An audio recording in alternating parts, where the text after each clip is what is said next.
Hello everyone and welcome to our show. Today we discuss about content marketing, how you can get results, sales, traffic, anything with content marketing. And I'm excited to discuss this topic. Alison Ver Halen. How are you? Oh, sorry for pronouncing your name. Yeah, no, Yeah, for it's me. Alison Ver Halen. Yeah, you got it. Yeah. I'm Ukrainian. For me, it's hard to pronounce any names.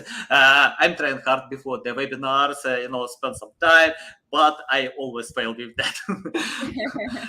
Okay, before we start, just tell more about yourself, experience, background, and why you decided to pay a lot of attention with content marketing.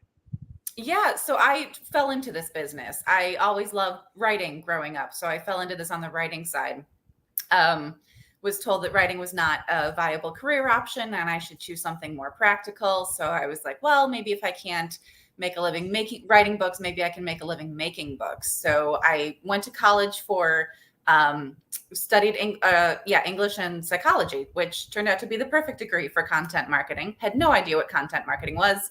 Thought I wanted to work in publishing. Graduated in 2009, right after the job market crashed here in the US. So there were no jobs to be had in publishing or really anywhere else. So, as a receptionist, I was in customer service. They were jobs, they were not careers.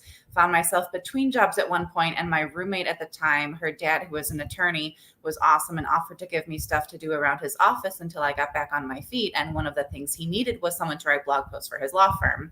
And he knew I had a strong writing background, so he offered me the gig, and I was more than happy to get paid to write. So I jumped at that chance, and it just took off. I was very successful writing for him, got him a lot of money, a lot of good clients, way more than he was paying me. And then I started writing for an associate of his and then for some friends of mine. And it just kept growing to the point where I could not do that and my day job. I did eventually get another day job, but I was also writing on the side. So yeah, I quit the day job and have been doing this full time ever since. And before we went live, you and I were talking about SEO. And the more I do blogging, the more I realized I needed to learn SEO just because you can't have one without the other these days. So that has been something I've had to learn on the job as I explore this career. So yeah, now I'm a content marketer and SEO strategist and speaker and author, and who knows what I'll add to my credentials next. Love it. Yeah, and you mentioned about writing books, reading books. It's interesting that my loving book is Martin Eden, done by Jack London 100 years ago, more than 100 years ago. And I love this book because from that book I've learned it's better to practice more than learn. Even today it works well because I often see when someone spends some time to learn ignoring acting, it doesn't work. If you don't act, you can't produce great results. For example, you can read books how to play tennis, but if you don't play tennis, you can't be successful with that. So love it. And yeah, by the way, I've learned your story about working to your dad. I love this story. That's good start. And in 2009, it's interesting that I had a financial company in Ukraine in 2008, and the world crisis destroyed this company completely. I got I spent all my resources, all money that I had to promote, to grow this company. We earned good money, but the Ukrainian government disallowed all banking loans, and I lost everything just for a few months after the world crisis came to Ukraine. Even more, I had debts like 3,000 salaries, average salaries in Ukraine. That was hard to get them back, and I spent like 5 years to get them back. So I know how it's hard, but for me, it's more important what kind of experience can you get. If you get experience, yeah, you can overcome everything. Money, it doesn't matter. It's more important your experience. You can get back all money if you lose them. Failing only brings a new experience, nothing else. Okay, let's start from our main topic about content marketing strategy. I often see when companies are chasing their own strategy, and I check out a few studies online that only 36% of all online projects have a documented content strategy. Most of them are chasing some high volume and don't care about competition, about their customers. They just are chasing money. Can you tell how to find today the right strategy in this fierce competition that we have online? Yeah, it all comes down to identifying your target audience and getting as much information on them as you can so that you're not trying to speak to, like you said, everyone on the internet. We have more than 4 billion, I think it's 4 million blog posts being published every day. Every day we Yeah. have millions of blog posts being published. So if you're going to cut through the noise, the answer is to find that niche that's underserved. Where is the audience that you can serve that is interested in what you have to provide, that resonates with your content, and create content that they want to read, that answers their questions. And we mentioned, again, SEO and keywords, and you do want to go for that keyword that, yes, it has a decent search volume, but you want to make sure it's not super competitive. A lot of people, a mistake I see is they go for the ones with a really high search volume and they don't take a look at the competition. And any keyword research tool you use is going to tell you how competitive it is. If there's a ton of content out there already using that keyword, you're not going to rank. So sometimes you have to go for something with a little bit lower search volume, but also a lower competition. So again, it's all about finding that niche. It might be a smaller audience, but it is also more likely to be an audience that will find you and be more engaged with you, and then more likely to take the next step through the buyer journey to become customers. Mhm. I have the question about copywriting. For example, when I order content online, I mean like text, I often see when copywriters just rewrite existing content in the top 10 results without providing something new. Yeah, you can check out this content with tools. We have a bunch of tools and they can share 100% unique. But it's only the text, not context. Can you tell how to research content before creating, before writing? And because I think it's important today to share something new in your content. If you just rewrite, I think Google has enough methods to check out this content. Even it's not only about Google. I think people, they are looking content online. If they read totally the same information, it's like to watch the same movie. You watched this movie before, and when I ask my friends about new movie, they can reply, nothing special, I saw many times the same plot. Can you tell about researching and providing something new? Yeah, I think you nailed it on the head when you said not only does Google prefer original content, but also real life people prefer original content, because it's all, the whole reason to create content is to position yourself as an authority, as the go-to person in your industry for whatever it is you're providing. And if you're creating the same content as someone else and putting it out there, then they have no reason to go to you over someone else, because they can go somewhere else to get the same content. So when it comes to branding and positioning yourself as that expert, you really want to make sure that your content is unique. And again, like you said, Google prefers that unique content. If it finds duplicate content, you're not going to rank as well. So you want to make sure it's as unique as possible, again, both for Google and for the real live people. So yeah, you want to make sure that you are, again, understand your target audience. And when you find a good keyword, a good topic to cover everything there is to cover on that given topic. So I think there's nothing wrong with covering aspects of that topic that other people have covered, not word for word, but you can cover the same material. But then you also want to cover everything there is to cover in that topic in your blog post. That's how you get that long ultimate guide style post. A, Google loves it, and B, that's going to position you as the authority, because now they're getting information from you that they're not getting anywhere else. Mhm. I can't avoid one question, because I see books on your background. Can you tell you're loving books and why you love them? I've always loved books. And yeah, if you can see, that's my book right there, the one that's standing up, Content Marketing Made Easy. Quick plug for that. Yeah, I've just, ever since I was growing up, I loved reading. I loved writing. I have been writing stories for as long as I can remember. I think as soon as I learned my alphabet, I was making up stories, and I was reading just as much as I could. So yeah, I'm an avid book collector. The bookshelves behind me are just a fraction of my overall book collection. So I read every chance I get. I read fiction, I read nonfiction, I read all genres. It's my favorite way of consuming stories and my favorite way of telling stories. So I love that I happened to fall into this career where I get to tell other people's stories and get paid for it. Nice, nice. Okay, let's get back to the main topic. When you create content, I think a few online studies share that 80% of users can leave content for a few seconds. They open and leave it. How to catch their attention? How to hook them? How to provide a strong reason to consume content? Because for example, I read a book from Josh Sugarman, and even he wrote this book.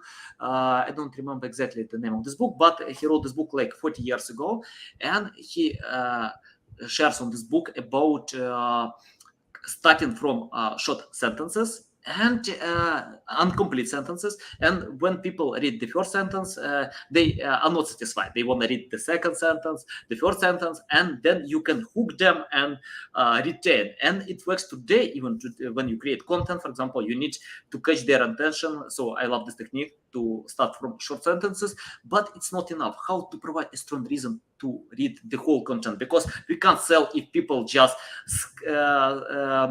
check out the first sentence, leave it, forget about this content. Provide more insights about that.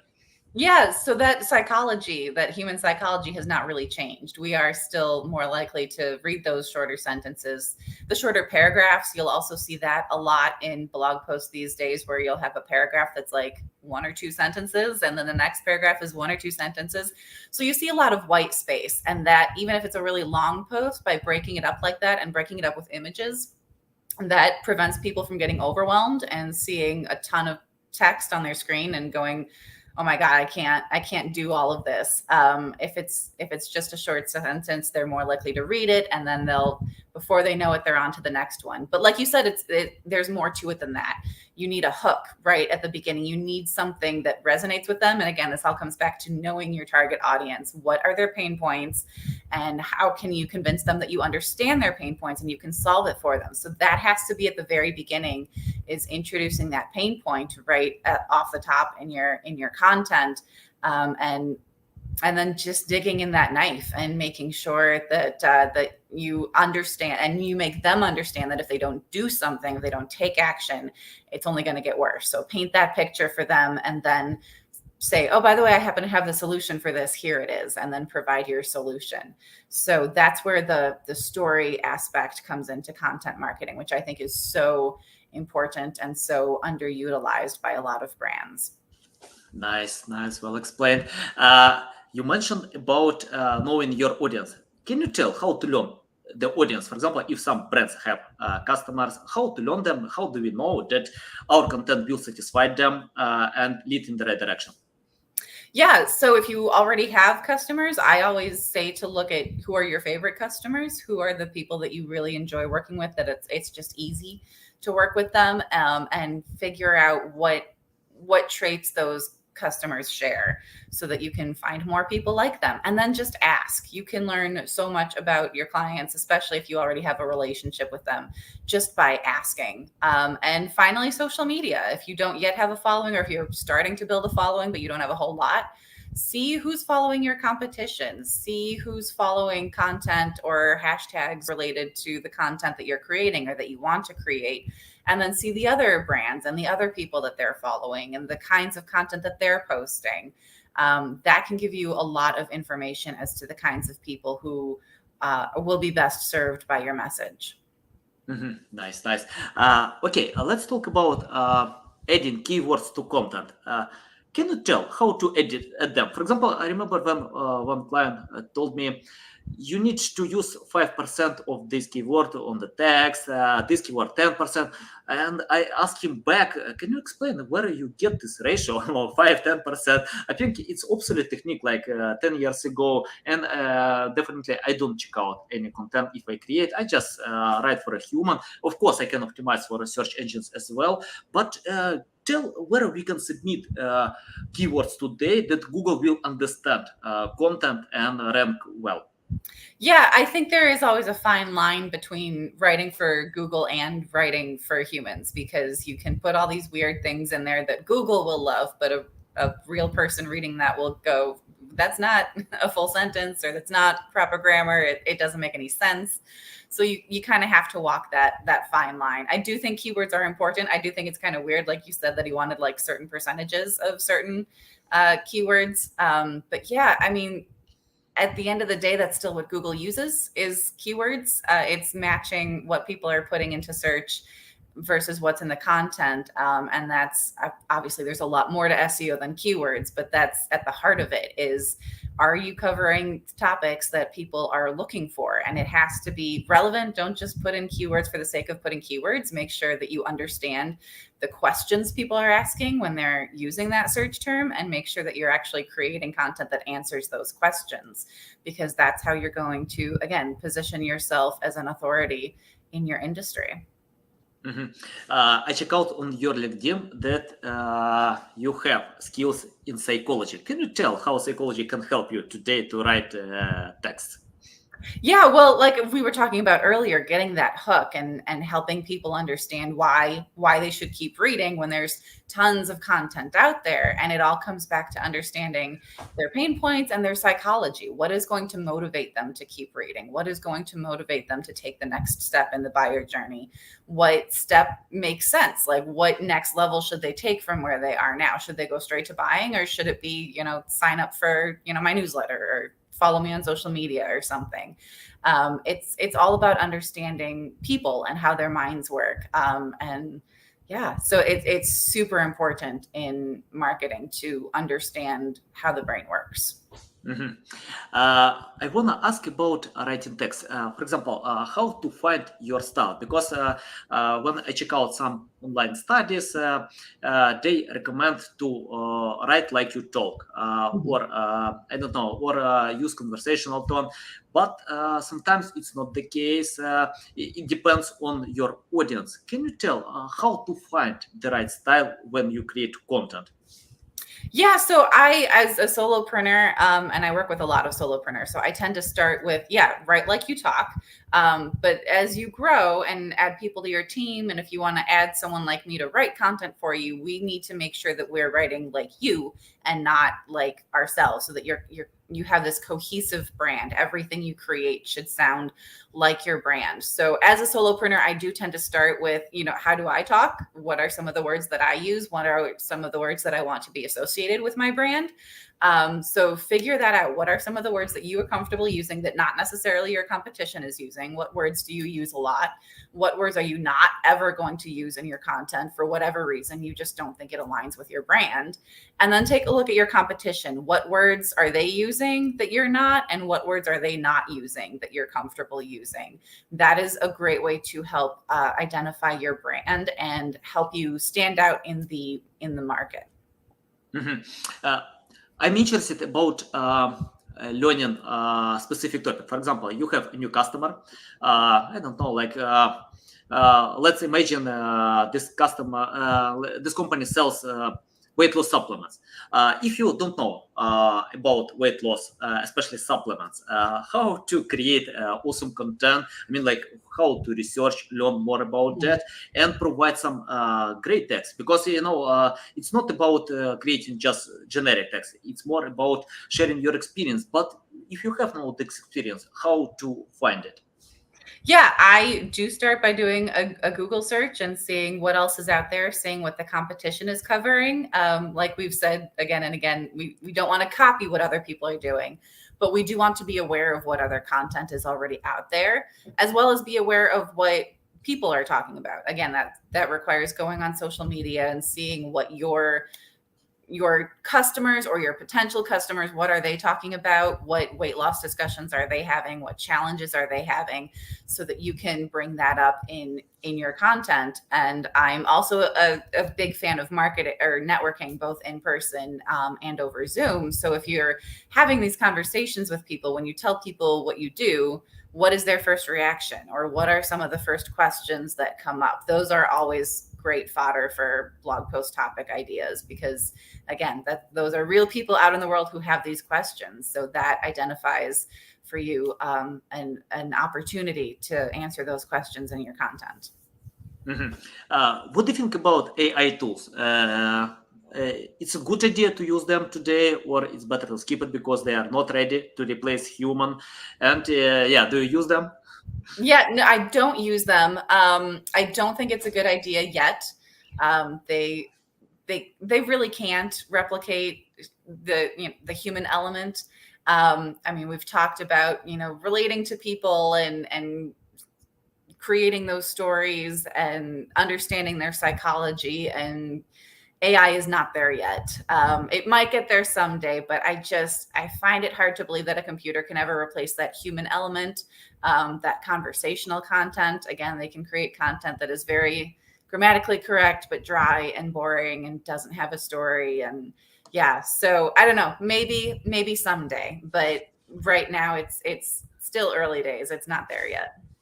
Yeah, yeah, agree with that. By the way, I'm using AI tools, but I usually edit a lot after that. Mhm. When I create content with AI tools, and it depends. Sometimes I can get high text, like high quality text, but what the main problem that we have with AI tools, they can't provide something new and unique. They just rewrite existing content online. But if you spend time with editing, you can get good results with AI tools. But it depends. If you wanna create super high quality context, it's better to avoid them. But if you wanna cover some specific niches, many pages, and you have time to edit text, so why not? You can use them. Yeah, it depends, and yeah, it's better to read reviews about existing AI tools. Some of them work well, some of them don't. So it depends. Just spend time learning more about that, because I personally use them because of creating a lot of content at scale. When you create a lot of Mhm. content, but if I post content on, I don't know, like in popular big website, I'm not going to use them because they are not Mhm. ready yet, as you mentioned Yeah. before. Yeah. Okay. I'm interested about SEO. For example, when I write text, I usually get results like, yeah, even less than 20%. I mean, like, if we use the Pareto principle, but how to learn that the text is good, and for example, sometimes when I can't get results, I just avoid them, or trying to fix, to provide more insights, to rephrase, to use them. Can you tell how to learn that our text is good enough and you can improve it, or it's better to update time to time? Yeah, well, absolutely look at your results. Look, have metrics in place and a system in place for measuring how your content is doing. What's getting the most traffic? Are people engaging with that content? Are they clicking there and then clicking away right away? Because if that's the case, that's definitely an indication of a problem. But yeah, when you talk about repurposing content or editing content and republishing it, I do that all the time. And I always look at what content, A, is it still relevant? Because as an SEO professional, there's a lot of content I write that's no longer relevant. But there is a lot of stuff that I wrote a year or two ago that is still relevant. And I absolutely can edit it and republish it. So I do tend to look at the stuff that is still getting traffic, even, months, a year later. So that is my two criteria: what's still getting Mhm. traffic and what's still relevant. Okay, let's talk more about storytelling. Can you tell how to craft your story? Because I think this format works much better than any other formats, and many big brands, they don't sell products; they sell their stories. For example, when I check out new advertisement from BMW, I can see, nice looking car with happy people, and they're so happy to have this BMW driving it. And but when I check out some mediocre content, I can see a lot of features about many things Mhm. in their cars. But BMW doesn't have the features on the first screen. They usually submit them. You can find, scroll, but most like 75 of all decisions are emotions. Can you tell about creating your story for specific products? Hmm. Yeah, well, actually, I always think it's about creating your audience's story. You want them to be the main character, or I should say, they want to be the main character, right? Hmm. So use the second person a lot when you're writing. Don't say me, don't say I or we. Talk about you. Talk directly to the person and talk about what their life is like. Again, start with that pain point. I like to use what I call the Cinderella formula, right? So you start with the pain point where Cinderella, her dad has just died, and then things get even worse. Then, right? So that's your twisting the knife and saying this is what happens if you don't solve the pain point, right? If you don't do anything about it. So, for Cinderella, it was now she's stuck with her evil stepmother and stepsisters and is made to be a scullery maid. And then you want to introduce a solution to the problem, right? So you come in as the fairy godmother and say, I have this solution. And in the form of a blog post, this would be your 3 tips to XYZ or 7 ways to solve this problem, right? And then you give them the tips. And then you paint a vision of what their life will look like once it's been solved. So now in Cinderella terms, you're taking them to the ball. You're painting this picture of she's dancing with the prince. She's wearing this gorgeous gown. She's got the great shoes. Life is perfect. And then midnight hits and she's back at home, right? With the pumpkin and the rags. And you have to remind your audience that they can't actually get their happy ending until they either take the action on what you just taught them or they reach out to you to learn about XYZ, to buy your product or service from you, right? And then you're not going to give them that happy ending. You're not going to bring them back to the palace. You have to remind them that they have to take that last step for themselves. So that is a super powerful way to incorporate storytelling into your content, create value for your audience, put them front and center in the story. And that is a great way to make yourself memorable, because as humans, you can give them all the facts and statistics and it's going to go right over their heads. It'll go in one ear and out the other. But we remember stories. As humans, we are primed to engage with stories and to remember them. So if you really want to be memorable, you're going to have to use those stories. Yeah, love it, love it. By the way, Claire loves your style, sharing your stories. Thanks a lot, Claire. And I have the question about editing. How it's important to edit text after writing? For example, I've learned from great book authors. They have editors. Like even when they write book, they have like 6 to 10 editors who can reread this book, to edit a lot, and sometimes they can cut 50% of all text to simplify experience, to personalize, to provide some additional insights. Can you tell how it's important, for example, for website content to edit text after writing? Because I know that many companies ignore. They just hire copywriters, they write text, submit it, but big companies usually have additional extra view, to this content, to check out how it works. Tell more about editing.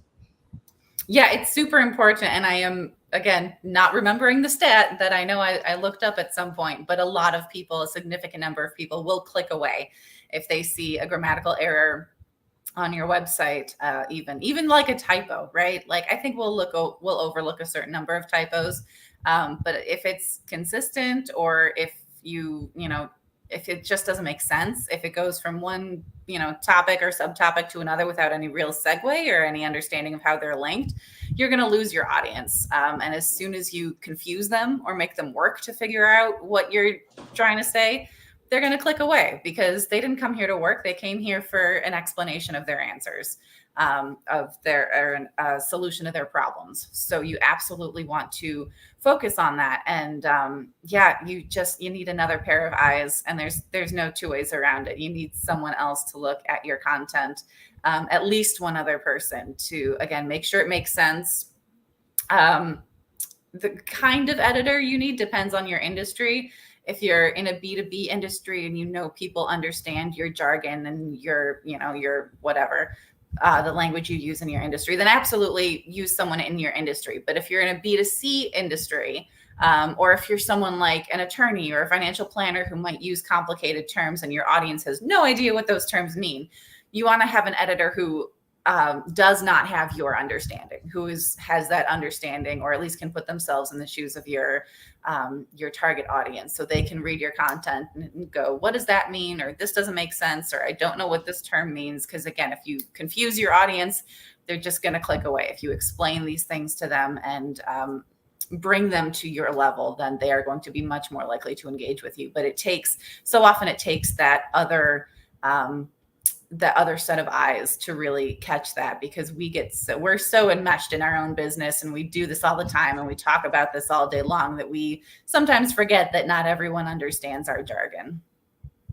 Yeah, totally. By the way, I usually ask my 11 years old son to read my text, and when they understand nothing about that, yeah. By the way, I need to bribe him, to buy ice cream or something like this, because he doesn't want to read anything. But with ice cream, he can, like spending time eating and tell what he thinks about my text. If he doesn't understand, yeah, I need to re-edit my content. Yeah, it's my way. I've learned this way from some companies. They usually use kids, because you can find some teenagers, your relatives. It's better to ask them, and give your context to analyze. If they understand, that's okay. It doesn't matter even if your audience is with PhD or any other degrees. People hate hard written sentences. They hate to consume. Why they need to waste their time? So it's better to simplify. By the way, can you tell more about how to simplify content? For example, if you write text, it's better to I usually spend more time to when I write draft, then I spend time to simplify, to take away some sentences, to change terminology. Can you provide more insights about that?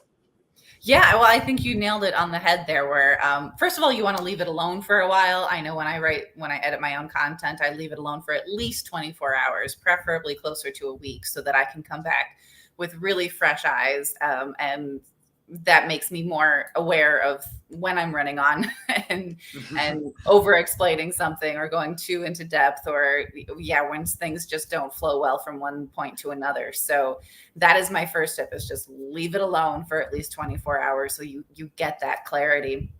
And then, like I said earlier, like you said, cut out anything extraneous. For myself, that sometimes means certain words that I have noticed I tend to overuse. Really, I tend to overuse that is another word that tends to be really overused, and it's often superfluous. You don't need it. So just cutting out those words, when you realize you use them a lot, if you cut them out, they can be so it can really cut down on the overall word count of your content. And again, use those short sentences and short paragraphs, so you have lots of white space. Love it. I want to ask about your passion. For example, do you think writing is your passion or not? Because I often speak with some entrepreneurs, and they proclaim they hate writing. Okay, if you hate writing, ignore it. Hire someone else, who will provide this job, or I don't know, or use different formats like video content, audio content. It's up to you. But can you tell more about writing? Once I read an interesting book, and the author of this book shared the story when other author reached out to her and asked, I can't get results with my writing as you do. I can't sell my books. I can't sell any of my blog posts. I wasted like 10 years with writing, but results are so low. And I'm tired with that. And, she replied to him, leave it. Forget about that. If you can't enjoy the process, if you are suffering from that, it's not your direction. Find something else. Why you wanna jump on this field if you hate it, if you can't go ahead? Because perseverance, only can provide results when you love it. Some companies, some billionaires, they spend like 10 years without any results, and they just love what they do. Can you tell more about your passion? Why do you think writing is your passion, and how to enjoy the process writing text? Yeah, well, like I said, I have always been a writer. I've been writing ever since I learned my alphabet. So this is absolutely my passion. I love it. I could write all day, every day. I do often write all day long. So, and those are my favorite days where I get to just sit and write. So, but yeah, like you said, if it's not your passion, don't focus on it. Especially the more we have access to things like video and audio content, take advantage of that. Especially since there are a lot of people who will be more likely to watch a video and or listen to a video. Even I've been known to put on YouTube and like put it on, like not really look at it, but listen to it. Same with podcasts. People do other stuff while they're listening to podcasts. So if you have another way to put out the information that is more organic to the way that you operate in the world, then absolutely go for it, especially since we do have ways to create written content from audio content. Again, we can use AI.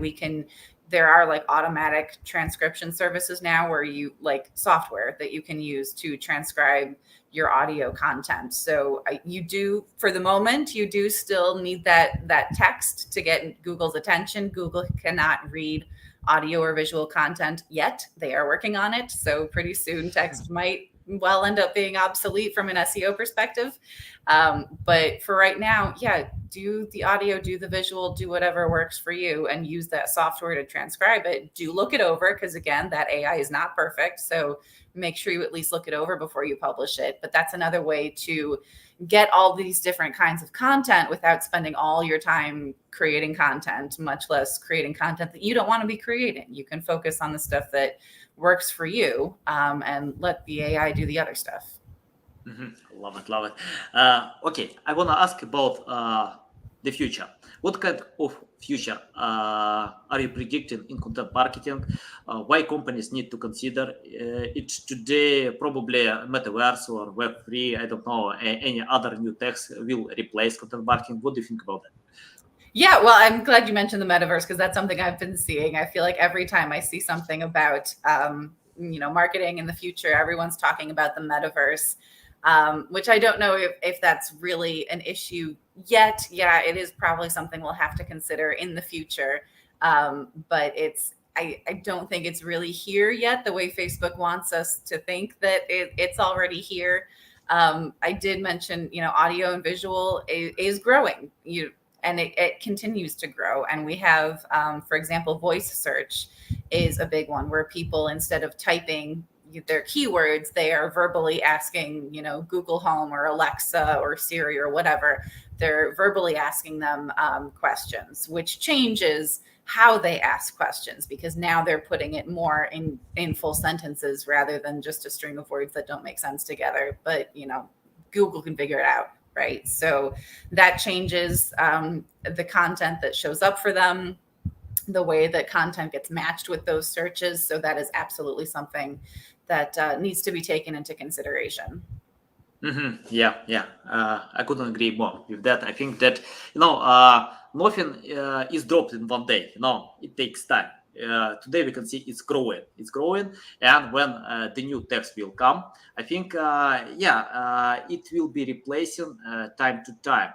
And if you can see that it's diminishing, that's okay. You can adapt new text, think how you can use them, but I think text will be forever. It's my opinion because you can use text in video description, in audio description, anywhere. How I can't imagine any content without text. Even in infographics, or pictures, we use some text as well. That's why I'm thinking, it's better to learn about new text, adapt them, but writing will be in the case forever. It's my opinion. I don't know. Probably in the future we can get some new text. They will replace all obsolete techniques. So we can see about that. Okay, I have the question. Can you tell one technique that all companies need to do today? Just one technique, one tip from your experience. If you do, for example, if you take new project, what it's a must have, from all different perspectives that we have today? I think it all comes down to understanding your target audience. That is always my first question is who's your target audience? Who are you trying to get in front of? And what problems are you solving for them? If you focus on that, if you focus on the pain point, position yourself as an authority, explain that you have solutions, give them some of the solutions in your content so that you're demonstrating you have solutions and you're not just all talk. You actually have the data and the experience to back it up. I think that's at the heart of every marketing, or should be at the heart of every marketing strategy, right? And there are a ton of different ways that you can do that and implement that strategy, but you need to, again, understand your target audience and address their pain points, answer their questions, and have a call to action. That's another thing I see a lot of brands falling flat on, is they put out this great content and they wonder why no one is taking action. And it's like, well, you didn't give them an action to take. So make sure you have that funnel set up so you know where they're going from each stage of the marketing funnel so that you can actually convert those leads into customers. Nice, nice. Well explained. Alison, it's a big pleasure to get you on my show, to learn from you. Tell our audience how they can reach out to you, learn more about you, follow you. Yeah, so I am Alison Ver Halen. I am on most of the social media channels as either Alison Ver Halen, or my company is AV, as in Alison Ver Halen, AV Writing Services, and you can find my website is avwritingservices.com. So I'm pretty easy to find. And my book, Content Marketing Made Easy by me, Alison Ver Halen, is available on Amazon in print and digital. So that is something you can check out to learn more about me. Nice, nice. Okay, guys, you need to follow Alison on social media. You need to read this book. Choose your loving format, print format, or yeah, it's up to you. Personally, I love audio experience because I have no time, to read books. But when I'm walking with my dogs, or I don't know, like exercising, training, I can listen to audio books because it's a lack of time. When I have my many other things to do, but I love audio experience. It's up to you. Just find your live format, learn more from Alison. It's a big pleasure again to get you on my show, to learn from you. And you guys, you can find all these links in the description below. Listen to us on Apple, Google, Spotify. All right, thanks so much for having me.